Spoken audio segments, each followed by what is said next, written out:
And of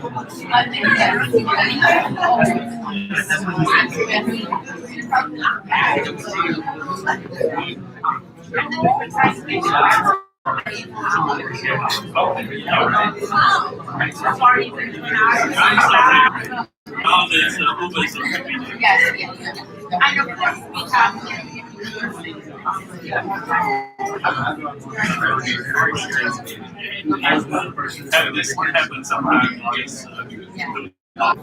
Very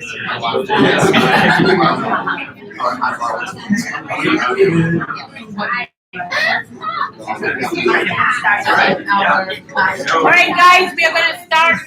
So rush up and get something, and we will start because time is going to be started. Thank you.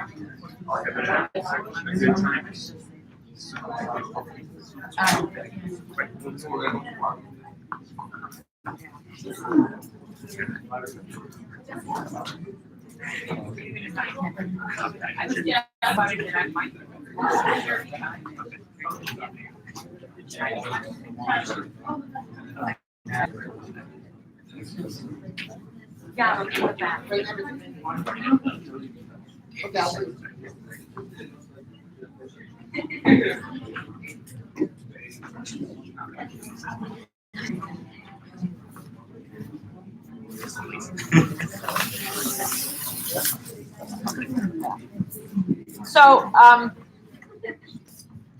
you're now already past 1 month into the semester. 1 month, kind of midterms are coming up soon. Not yet, but spring break is coming up, right? so be safe on that. What is special about February?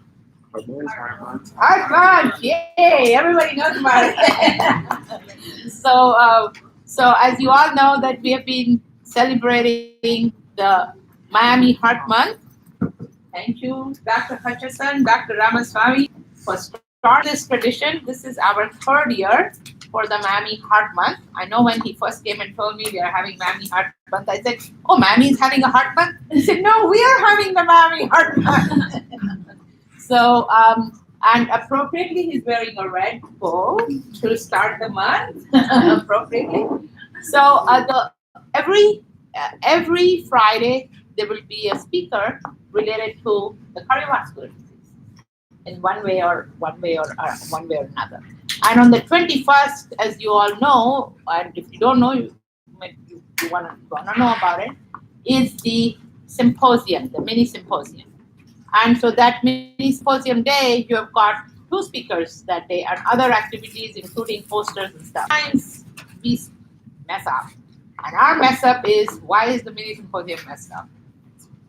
Because we have brought the 3,000 kids who are going to be here for the expo. So oopsie dipsy. So we have got the Enduring Expo happening here and have the mini symposium happening there. So what I would like to tell you all is, don't forget the mini symposium, because some of you will be doing, and which we know you guys do a fantastic job at doing the expo for the students. So circulate out and maybe make sure that, especially the cardiovascular lab related students, that maybe you work out a way that the kids are going to the other labs during some of the time, so that you can be more at the mini symposium things. But in any case, it's a fantastic opportunity for us to learn about how biomedical engineering is influencing, is affecting the future of therapies, cures, understanding of cardiovascular disease, and this is a great opportunity for us to celebrate the whole month long. And with that, I'm not going to introduce the speaker because I will let Dr. Hutchison introduce the speaker. Thank you very much, Dr. Zhang. So again, welcome to our first Heart Month lecture, and we have a really distinguished guest to start us off. So Dr. Jianyi Zhang is the chair of the Department of Biomedical Engineering at the University of Alabama at Birmingham. He's Tenured Professor of Medicine and Engineering there, and he is the T. Michael and Gillian Goodrich Endowed Chair of Engineering Leadership. the UAB program is a joint program between the College of Engineering and the School of Medicine, and so he has appointments in both. He came to UAB in October 2015, and since he's been there, he has taken UAB's funding to the point where their department is now fourth in the nation in NIH funding, which is a really big deal. He has honors and prestigious awards, including the George E. Brown Memorial Lectureship for the AHA Scientific Sessions. He's a recipient of an Established Investigator Award, which is a really big deal for the American Heart Association, and a first award from the National Institutes of Health. He earned his MD from Shanghai Medical University and his PhD in biomedical engineering from the University of Minnesota. He also, to show how interdisciplinary he is, has a Master of Science Engineering and a Certificate of Business Administration from Tufts University. His research interests include tissue engineering, myocardial energetics, post-infarction ventricular remodeling and repair, and the role of stem cells in this process. And he's currently the principal investigator of 3 R01 grants in these subjects, a U01 grant for stem cell translational research. So we're very lucky to have him today, and welcome, Dr. Zhang. So, thank you, Josh. It's my great pleasure to be here. So, beautiful Miami and beautiful FIU. So today is going to be a test because I usually give a talk to the professors, to the leaders in the field of the cardiovascular science, and this probably is the first time I see the room full of young people, and so today is going to be a test for me, and it's an experiment. How do I convey my talk to the young people?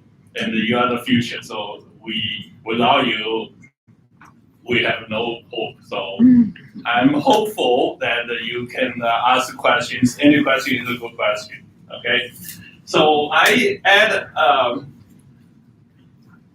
a few words in my title. That is the converging science. So we actually, you may or may not know, we are in the 4th industrial revolution. It's some people call convergence revolution. That is the technology that changed life, that involved the government, academia, and business to create a new industry and change the public health.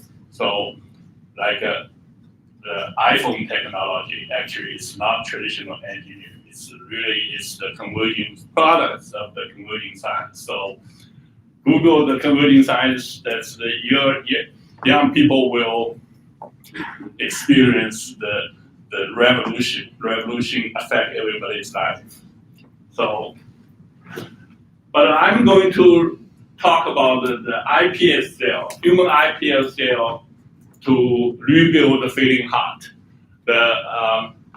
I use the word report to you because this funding, all the research I'm going to talk to you is funded through the tax dollar. That you young people may not start to pay tax yet, but everybody contribute to my research. So it's my time to report to you how we learn and what we learn and what's the future. So the past, present, and future of the iPSC technology. The iPSC technology, you may or may not know, the Nobel Prize winner 2009, one English, one Japanese win the Nobel Prize for the induced pluripotent stem cell, which kind of revolutionized the medical science. So with short 45 minutes, I will cover quite many topics. So if you're interested in more detail, just Google me and send me email. I try to answer more questions. This slide illustrates a multi-slice MRI, a heart with from apex to base, multi-slice MRI. Arrow points to a thin piece of LV scar that is caused by the coronary artery occlusion. And the LV bulging, as you see this during systole, when the heart contracts, the rest LV contracts, the thin LV scar secondary to the heart attack bulging out and effectively pull out the autosomal myocyte that caused the problem of heart failure during the prolonged post-infarction LV remodeling. The heart dilates and heart fails, and then consequently, as shown on this slide, this is compared to the littermates of normal pig compared to animal littermate with coronary artery occlusion. This animal had evidence of heart failure, as shown here. These are the cyanosis as evidenced by the dark color. Peripheral perfusion is suffered, showing the red. So the nose, ear, toe, tail is a typical end-stage clinical heart failure. Animal or subject can die any hour, so we have a team ready, have web page. Anytime this happens, team goes in to expand the heart, examine structure and functional mechanisms of a heart failure to happen. So this is another MRI showing the pericardial sac, the filled with the fluid. So this is the four-chamber view of a heart, LV, right ventricle. This is the pericardial sac. Normal heart, your heart, my heart have no fluid, just wet. And end-stage heart failure, because the heart failure, the pericardial efferent is showing in the MR imaging. So I spent a little bit time to convey the animal model, because if you go at heart failure, you need to have a clinical evidence of a heart failure, which is showing in the previous few slides. So in the organ level, heart failure is the LV dilatation. At the cellular level, it's the elongation of myocyte. So this is actually early reporting, 1996. It's more than 25 years, about 25 years ago. So we're getting old. We have a hope for young people catch up. So in the cellular level, that is the myocyte elongation. Normal myocyte is about 100 micron in length. The feeding heart myocyte is about can go to 200 in length. So we believe this stretch is the trigger all of these detrimental signaling pathways. So any therapy, if engineers or clinicians or molecular biologists, if you need to be effective, you need to be effectively prevent this elongation of myocyte, or in the cavity level, prevent LV dilatation. So that's the take-home message. The heart failure, the main problem in the cavity at the organ level is dilatation of the cavity. At the cellular level is the overstretch of the myocyte.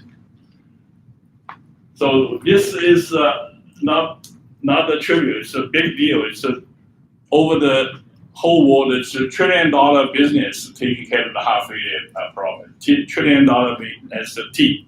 So if we can effectively prevent heart failure, that's a big deal for the industry, for the medical science, for the young people to get into the field. So I said earlier that I'm going to report to you. This is one of the grants that goes on to the 10th years, called the NIH Progenitor Cell Translational Consortium. It's the NIH PCTC.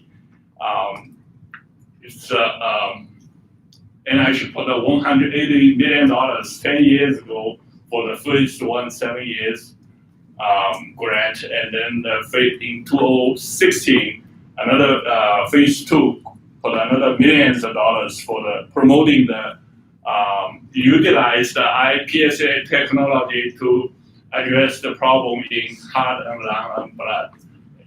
So in heart, the UAB, Wisconsin, and Duke are leading the cardiovascular research utilize the hiPSC technology. So I utilize this slide to convey the grant. We got it at phase 2 is 3 years ago. So the main problem for the remuscularized injured ventricle heart attack, post-infarction airway remodeling, what is the roadblock? Roadblock to remuscular injured ventricle with the hiPSC technology is the low engraftment rate. So the low engraftment rate meaning that when whatever the mode of delivery of iPSC-derived cardiomyocyte to the heart, 4 weeks or 4 months after the transplantation, you get almost less than 1% or less than 0.1% cell in the recipient heart.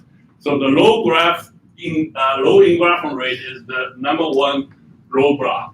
So in the grant proposal, we talk about the utilize the CRISPR-Cas9 technology to knock out class 1, class 2 to generate the universal cell line. So to prevent the immunorejection. With the medical technology developed so quickly, we can very effectively knock out any gene we want to test a new therapy.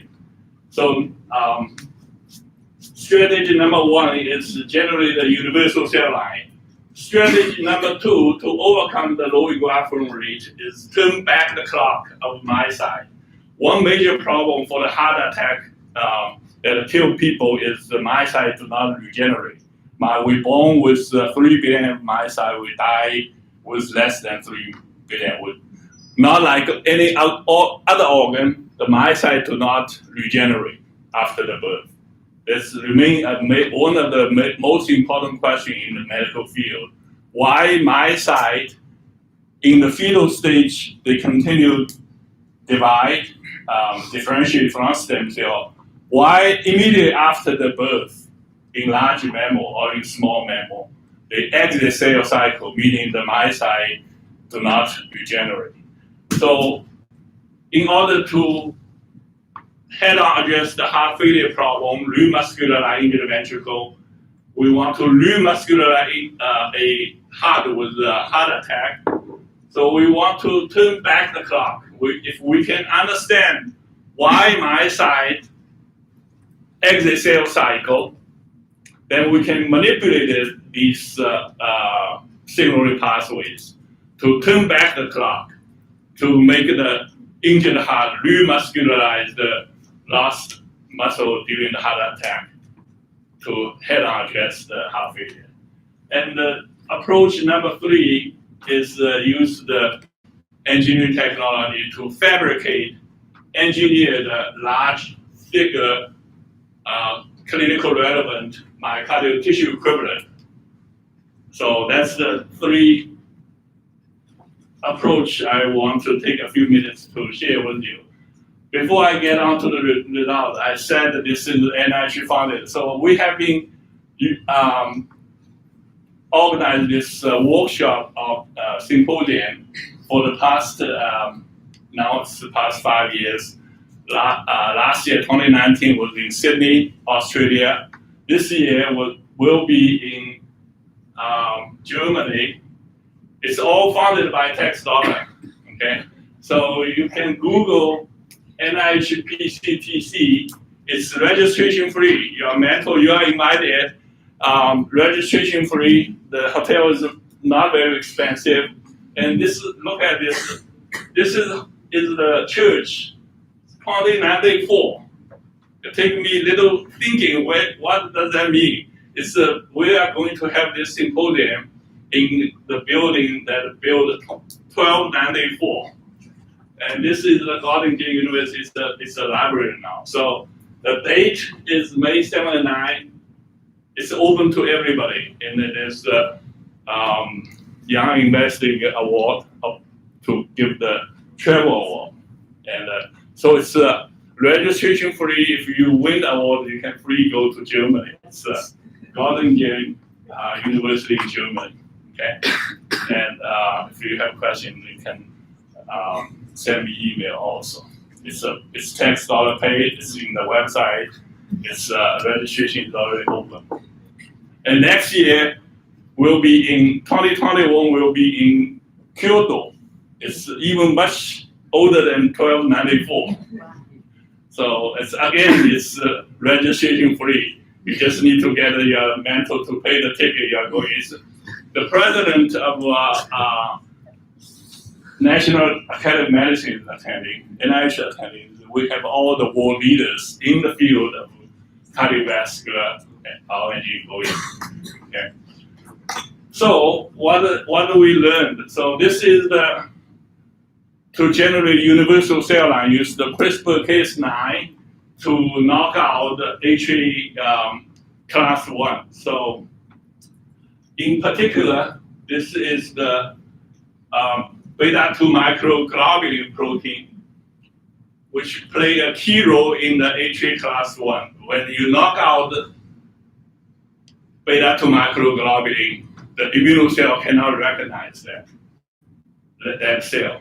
Okay, so CRISPR-Cas9, we have a guiding RNA sequence 2 and 1 we designed, and this is the beta-2 microglobulin sequence. Once we hit on that, knock out the beta-2 microglobulin, and Western blot demonstrated successfully in this clone, beta-2 microglobulin is gone. So in the gene level, in the Western protein level, we knock out the class 1. Similarly, we knock out the class 2 using the CRISPR-Cas9 to knock out the class 2 transactivator. So lots of studies, and we supported by NIH, millions of dollars. We have published, we learned a lot, we published a lot. All these work are published now it's in the internet. So this is just showing that the human iPS cell derived myocyte, when the cell fuse together, this actually is a 2 millimeter diameter spheroid. And when cell, we have a technology of in the petri dish, when 200,000 myocyte after this protocol, the myocyte culture together form this spheroid. It's actually, as you see, it's beating like 50, 100, or 100 beats per minute. It continues beats for days and weeks as long as you take care of the baby carefully, change the medium every other day. This spheroid looks like a heart, can continue beating in the petri dish for days and weeks. I still have not figured out why at the center of this 2 millimeter spheroid, how the oxygen and the nutrients are reach the center of the spheroid. And when I first see the result, I didn't believe that. I asked another postdoc check it, It's very consistent. So somehow this engineered myocyte spheroid can survive in the petri dish days and weeks without significant necrotic core in the center. And this study is we just tested the immunoprivilege. So we want to generate universal cell line. In this case, we derived the cardiomyocyte spheroid. We want to let it respond to the human peripheral blood-derived mononuclear cell. As you see, these are the blood mononuclear cell. When we co-culture in the petri dish, day 1, day 2, day 5, The wild type already being attacked. These blood cells are attacking the spheroid. The spheroid are dying. And the ones with universal cell line derived myocytes survive and continue to be well. So if you're interested in this universal cell line, it's also published. We can talk more about it. And more close look. So again, the red are the peripheral blood-derived mononuclear cell attacking the engineered spheroid, 2 millimeter in diameter. It's dying, but it's still beating at day 5. And the universal cell line derived, these are because they have immunoprivilege, these immune cells cannot recognize these myocytes. That's why it survived. This is only in the petri dish. The real test is in the in vivo system. How this engineered tissue, in this case is spheroid, can have the immunoprivilege, which is being studied at Wisconsin Medicine with another institution in the hub. That's Jamie Thompson, Tim Camp. What they did is immunodeficient mice received the bone marrow transplantation, which established a half-century ago with bone marrow transplantation. The problem of the bone marrow transplantation in examining the blood cells in the Rotem system, they are immature, so you cannot effectively test the immunoprivilege. The immunocell maturation requires the thymus to educate the immunocell. So this is the unique approach that we did. The Wisconsin colleague is part of our hub. They did the bone marrow transplantation, simultaneously did the human neonatal thymus. So thymus educated circulating cell, reestablished circulating cell. So we have a real mouse model of a human circulating system to test the immunoprivilege of these engineered tissue.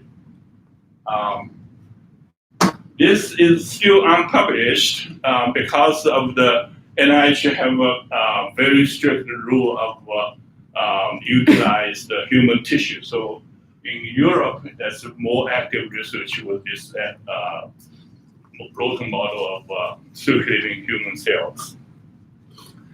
In a separate report, we also try to use 3D printing of scaffolded tissue engineering. So the spheroid, as we showed earlier, we can, instead of 3D printing point by point, layer by layer, line by line, it's not very efficient. This approach, we have the device goes in, pick up the whole layer of the spheroid, and then layer by layer. So instead of line by line, point by point printing engineering, this is the whole layer printing. So so therefore increase the efficiency many hundred-fold.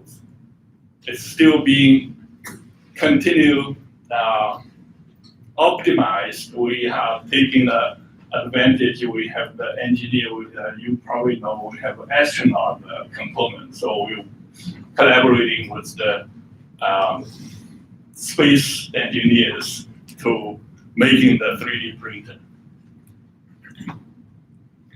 So I'm going to talk about the second strategy to overcome the roadblock of the low engraftment rate. That is the turn back the clock.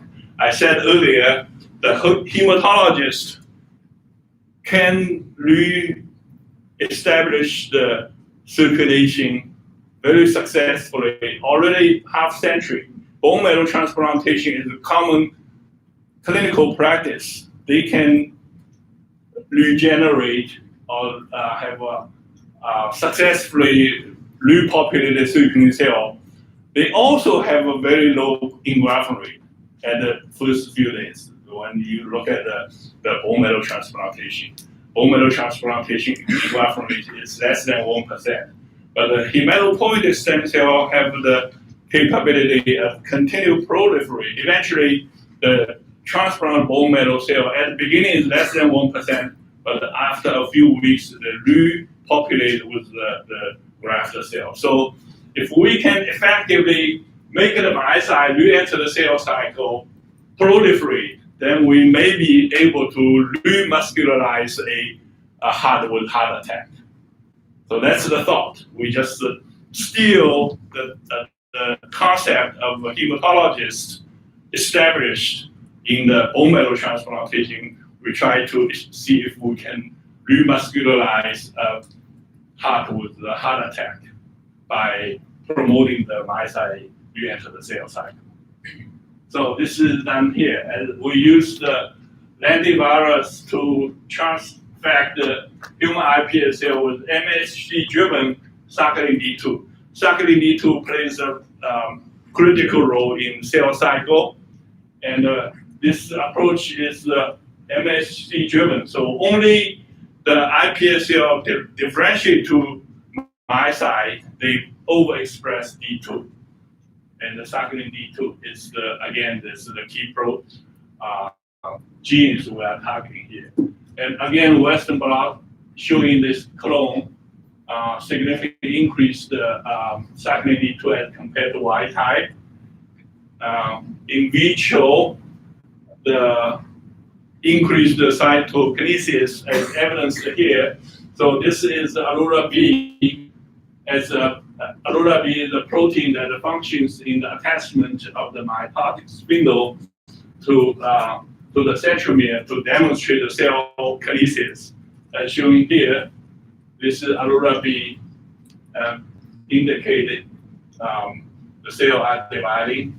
So Y type and D2 overexpressed cell, the cell proliferation increased about 8-fold in this experiment. We have many other data to demonstrate the increased cell dividing. This shows in vivo in the rodent heart that received cyclin D2 overexpressed myocyte that 4 weeks after the transplantation. As I said earlier, the engraftment rate is so low. 4 weeks after the transplantation, normally, as shown here, we only have about a single digit, like 1% or less, depending on model. Grafts as shown here, this is the human-specific troponin T. So only the human cells are showing in red. These are the dead showing the nucleus. So Y type, all the cells are gone by immune rejection or by other mechanisms. 4 weeks after transplantation with this engineered cell line, we have a significant piece of the human tissue in the rodent heart that suffers from the heart attack, as shown here. And another evidence of the human original myocyte is this Y dot. Y is the human-specific nuclear antigen demonstrate this human cell. So remuscularize a injured ventricle suffer from heart attack is achieved as shown in this report 4 weeks after the transplantation. And this is the 6 months after the transplantation. So the cell continue to divide. In this experiment, the cancer is another concern. We don't have time to talk about that. But this is showing, this is also in the cover page, another cardiovascular journal, JCC. The green are non-specific muscle cell protein. Red are human-specific troponin T, showing human origin human cells. The blue are all the nuclei, showing DAPI. And the confocal merged are showing here. So the yellow are the muscle cell in the rodent heart that derived from the iPS cell. So this demonstrates the remuscularization of heart with the myocardial infarction is achieved 6 months after the transplantation by promoting the myocyte proliferation.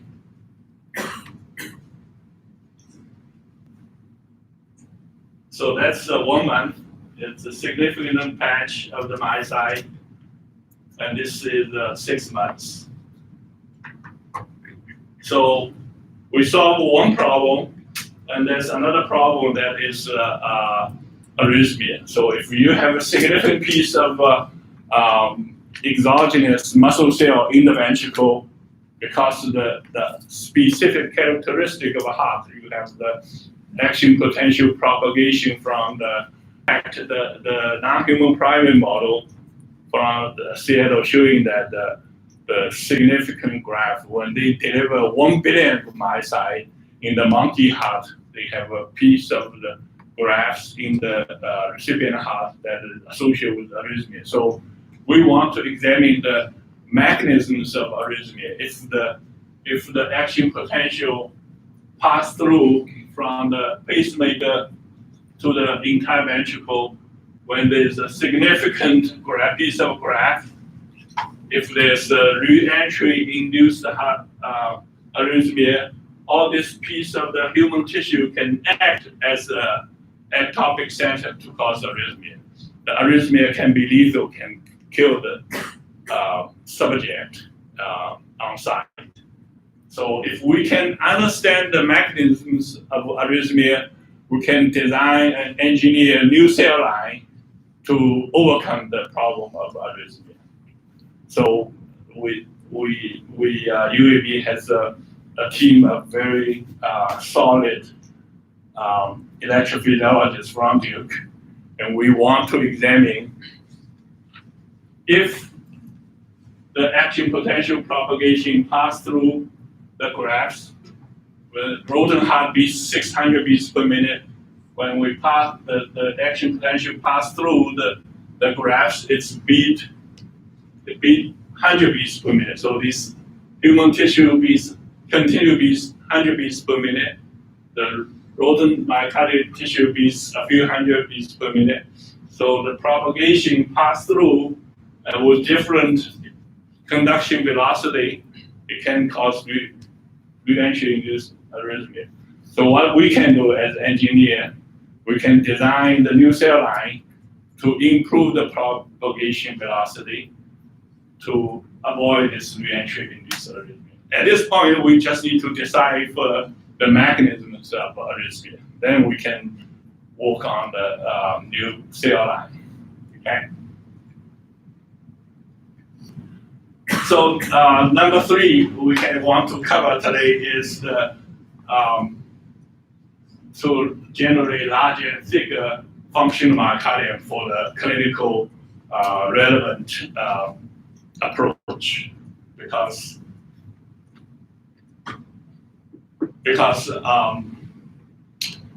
the most of the research previously done in the rodent study are too small for the patient heart, which is 1,000-fold bigger.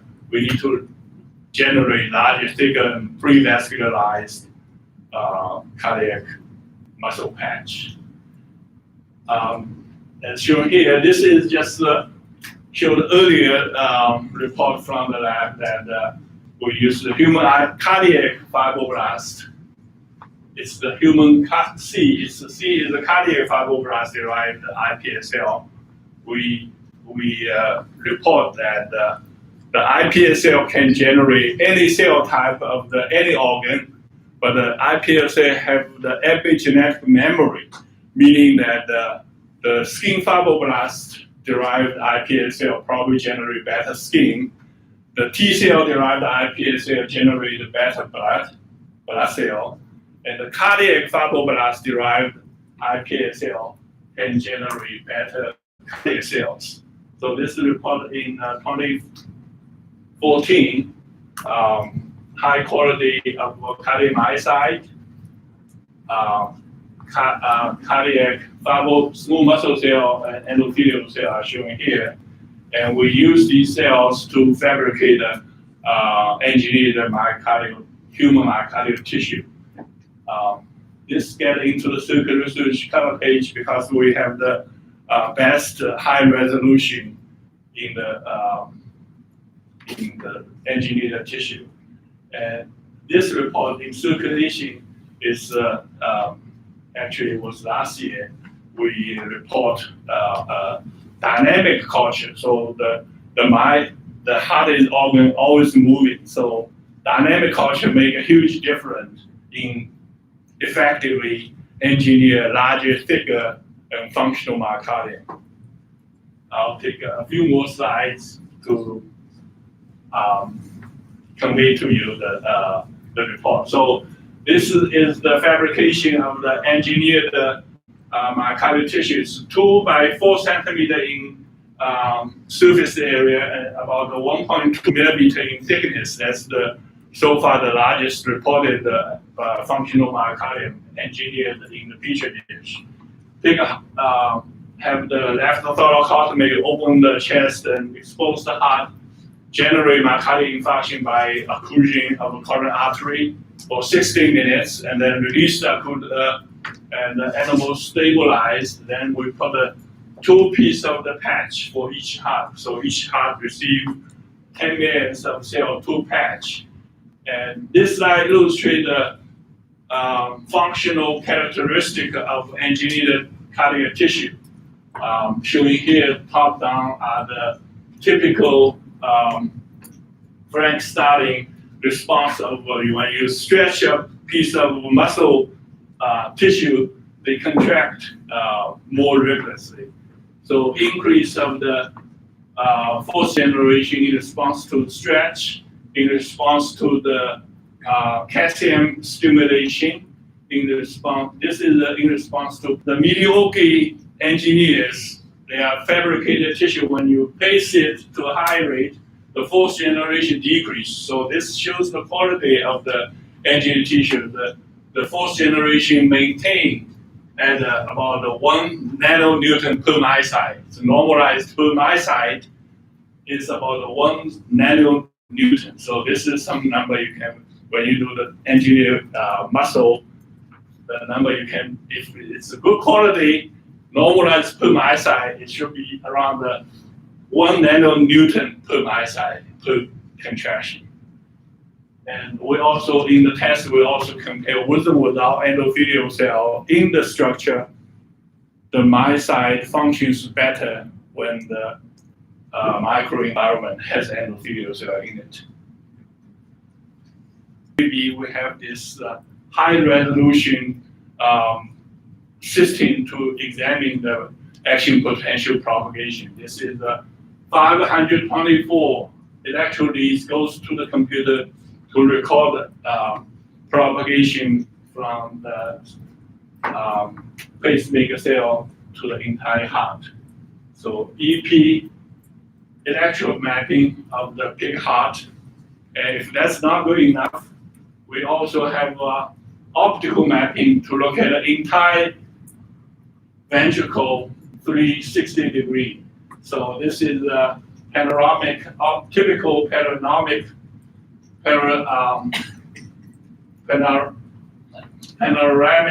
optical mapping of the entire ventricle as shown here. That the VT and eventually VF, ventricular fibrillation, showing all these orange are the substrate of arrhythmia. I take this slide to convey that we have the system can examine the mechanisms of arrhythmia. So far, we all covered the transplantation of cell, but again, the heart, the recipient heart have billions of myocytes. If we can make the recipient myocytes turn back the clock, make them to proliferate, we can much more effectively remuscularize a heart with heart attack. The problem is how, and we do not know. So we want to examine neonatal, if you remember, some of you may know or may remember, the fish heart, where you cut the apex, cut the tip of the heart, the fish can regrow the apex, no problem, anytime. And human, of course, when you have a heart attack, die. The large mammal also, when you ligate the coronary artery, you end up with a big scar. So in the group in UT Southwestern, they examined why in the fetal heart you myocyte, you never have a fetal heart have a heart attack. Because myocyte always continue dividing and the myocyte derived from stem cell differentiation. Why after the birth, all the myocyte exit cell cycle, meaning cell no longer divide. So they did in the mouse, newborn mice, postnatal day 1, day 3, day 7. They found if you cut the apex and the postnatal day 1, the mouse can regrow the apex also. That's really a big deal. Nobody knows that the mammal can regrow the muscle, heart muscle. But it only exists in less than 7 days. So if they demonstrate, if you damage the heart at the postnatal day 7, they end up a big piece of scar. So that was published in Nature, similar capability. So this is a report early last year, 2019, from my lab and from the Singapore National University. Same volume in circulation, we reported. Postnatal in large mammal, it's only have 1 day or 2 days, meaning if the injury happened in the postnatal day 1, the large mammal can also remuscular injured ventricle. That was a big deal. That's why in circulation 2 report. And that tells us the heart has the signaling pathway can remuscularize. It just shut down after the birth in the just day 1 or day 2. So why is that? We do not know. It has to be oxygen because after the birth you expose to high oxygenation. And 2 is the work. Heart start to deliver pump and deliver oxygen to the organs. But we are going to pull out the regulators in the next 5 years. We'll get a new grant funded to examine that. We'll have another report to you what we find. So, but I take a few more minutes to report to you what we learned from that study. Again, a typical 2 heart in first heart is postnatal day 1 when we injure the heart with the LVD ligation. The green shows the muscle and red shows the scar. So the injury happening in day 7 or day 14, this particular heart, you end up a big piece of scar. And if we same injury done in postnatal day 1, you have lots of muscle. So again, in the medical science, it's a big deal. We do not know why, but it's 2 reports from 2 labs from 2 continents. It shows the reproducible finding. Single cell sequencing, young people, this is not, during my PhD, we never know this. So now we have a technology of bioinformatics and single cell RNA sequencing.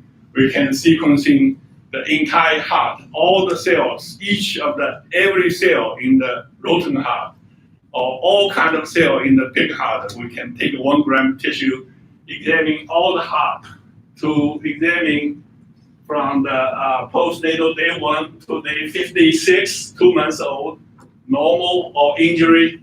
What really happened? The gene, the mapping is the same. The DNA, the sequence is the same. Just some gene turn on, some gene turn off. So we want to find out why the postnatal day 1, the injured heart, they can turn back the clock and remuscular injured ventricle. So in the circulation we reported, we just showing that if you put an injury at the postnatal day 1, somehow the signaling power is showing if this machinery, myocyte proliferation machinery is activated because we see the postnatal day 1 injury and the week 4 we have no scar, so the machinery is active. So the next approach to examine the question is if we apply a second injury, whether the heart still have a scar or not. So actually, we found that if you have the postnatal day 1 injury, and a week before you apply another second injury, the heart actually does not have much scar also. That's very surprising, but it actually shows that the machinery can be turned on. If you can identify the regulators by this sequencing, then you can manipulate the sequencing, and then not only the neonatal heart, maybe adult heart also. You can just by regulating these regulators to remuscularize a heart with heart attack. So that's what is going on in the lab also. That's my lab, and that's the credit goes all to the student being Burlington, Jamie Thompson, UAB, Tim Towns, Ralph Rogers, Fast, Will Cott, Duke, that's Vinny Bosak, Victor Rockman, and Minnesota, we have Thomas Alvin and Gary. Thank you very much. It's right.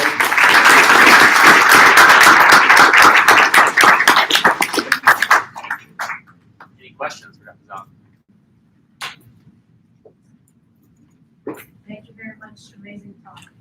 I have one question. I might have missed it during your presentation. When you were discussing the knockout HLA model that you came up with the new cell line, I wanted to ask about your thought process of how did you come up with the experimental design of co-culturing the myocytes with red blood cells, or what were there red blood cells? So the question is, actually you have two questions. One is how do you come an idea of knockout beta-2 microglobulin to get immunoprivilege. So microglobulin is the key protein. The HA class 1 is a group of protein. The microglobulin is the key of the many proteins, probably 6-8 proteins. Once you knock out this beta-2 microglobulin, actually the protein complex does not work, so the immune cell cannot recognize it. So that's the thought process. CRISPR-Cas9 knock out the beta-2 microglobulin is shown here. And then to test if they really functionally have immuno privilege, so we just in the in vitro system to test this human myocyte response to the immune cells in the petri dish. So the Y type, the immune cell can recognize attack. The spheroid, human spheroid are dying, and knock out universal serum derived myocyte, form the spheroid, the peripheral mononuclear cell cannot recognize, so they in the petri dish they happily live together. That's how this experiment was, and it's peer reviewed, published in the journal.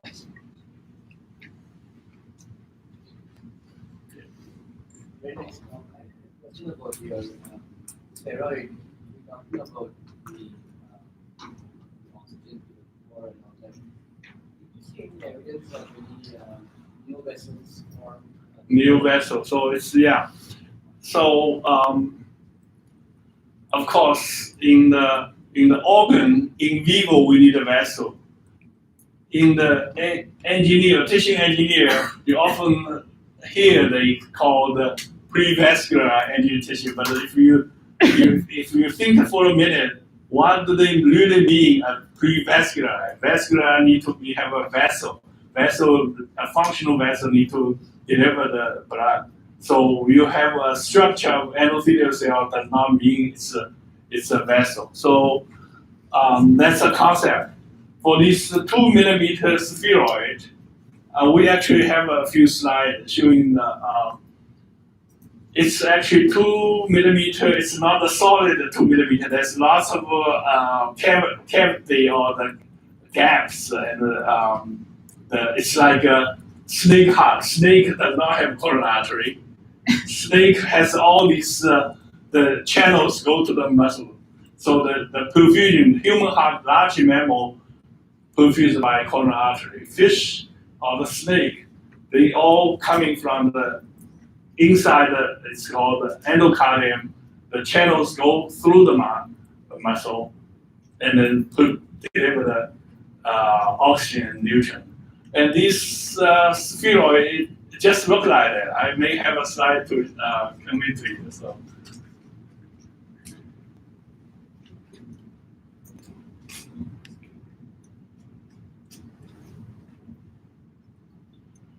So actually, I have a slide. This is the inside of the spheroid. You see these channels. That's how they beating, and they have these channels. That's nature is so amazing, and this shows we did all these staining to examine if there's significant necrosis or apoptosis. I'm surprised and not much. I would completely accept there will be a core of necrosis because the perfusion, the muscle cell need oxygen, but they survive. How they survive? It's like this. And this is myocyte spheroid. So that's the trick in here. So even you have 99% pure myocyte, you still have 1% of non-myocyte. And non-myocyte, these are the cells derived from the iPSC. So iPSC can become myocyte, can also form endothelial cell. Maybe there's the 1% of the cells functions somehow support that also, but that's unpublished and unclaimed thought. Okay. A quick question to finish up. So the focus has been mostly on myocytes, and you just alluded to. So in vivo, at least, there's a lot of other cell types, like the cardiac fibroblast, maybe pericardial adipocytes, macrophages, different phenotypes, and people are studying all of these cells, their role in regeneration. Do you think just controlling the myocytes is going to be enough, or do you need to have control of this? Absolutely. We have to do one thing at a time, and I'm trained to know the myocyte. I started with what I know, but we are getting the fibroblast. So the fibroblast is important if we are in the EP field. We know that arrhythmia caused by the action potential pass through the fibrotic core. So we need to generate better fibroblasts. So we're getting the better fibroblasts from the Wisconsin.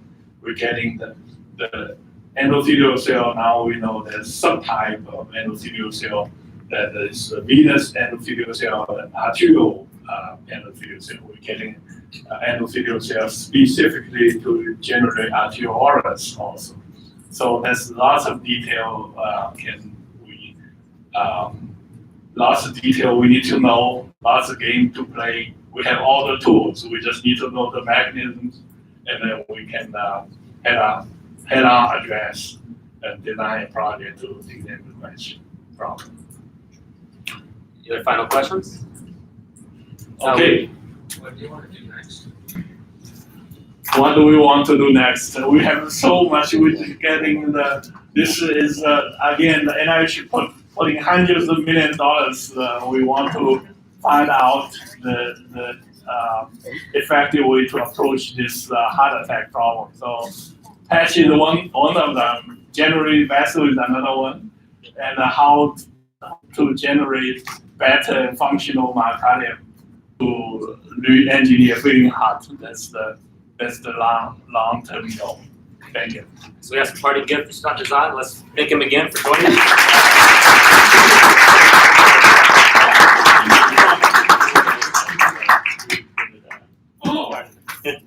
They use it as scaffolding. I look forward to see the lab fabricated. Oh, Thank you so much. yeah, thank you.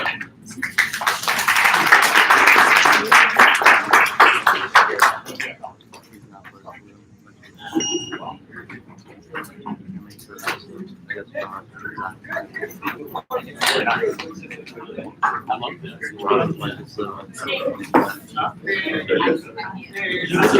Huh?